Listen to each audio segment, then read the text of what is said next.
মস্কোর red square কুচকাওয়াজ করে যাচ্ছেন হাজার হাজার রুশ সেনা আর অত্যাধুনিক সব অস্ত্রের বহর।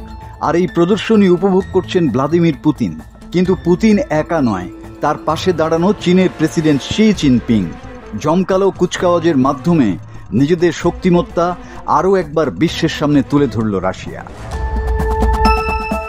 গত 9 মে ছিল রাশিয়ার 80তম বিজয় দিবস। দ্বিতীয় বিশ্বযুদ্ধে নাৎসি জার্মানির বিরুদ্ধে সোভিয়েত ইউনিয়নের জয় উপলক্ষে দিবসটি পালন করে আসছে মস্কো। রেড স্কোয়ারে কুচকাওয়াজে অংশ নেয় রাশিয়ার 11,500 সেনা সদস্য ও কর্মকর্তা। তাদের মধ্যে 1,500 জন ইউক্রেন যুদ্ধে অংশ নিয়েছিলেন। কুচকাওয়াজে প্রথমবারের মতো প্রদর্শন করা হয় সামরিক ড্রোন, ছিল ট্যাঙ্ক সহ বিভিন্ন সাজোয়া যান।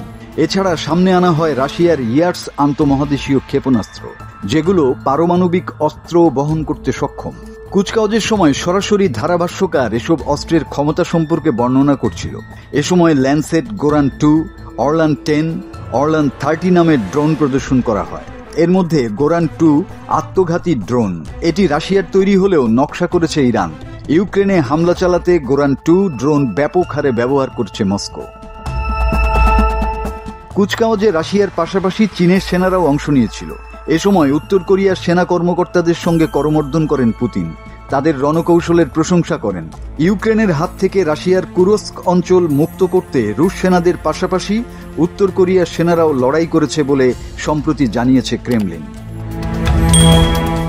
বিজয় দিবস ঘিরে ইউক্রেনে 3 দিনের যুদ্ধবিরতিও ঘোষণা করেন পুতিন। তবে কিয়েভের দাবি, এ সময় হামলা না চালানোর প্রতিশ্রুতি দিয়েও তা পালন করেনি রাশিয়া। বিজয় দিবসের কুচকাওয়াজের সময় পুতিনের সঙ্গে চীনা প্রেসিডেন্ট ছাড়াও ছিলেন উত্তর কোরিয়ার সামরিক কর্মকর্তা। এছাড়া সোভিয়েত ইউনিয়নভুক্ত বিভিন্ন দেশ, আফ্রিকা, এশিয়া ও লাতিন আমেরিকার নেতাদের উপস্থিতির মধ্য দিয়ে রাশিয়া এটাই দেখাতে চেয়েছে যে দ্বিতীয় বিশ্বযুদ্ধে মস্কোর সাবেক মিত্ররা দূরে সরে গেলেও রাশিয়া এখনও একঘরে হয়ে যায়নি। মাসুদ হাসান, বাংলা টিভি।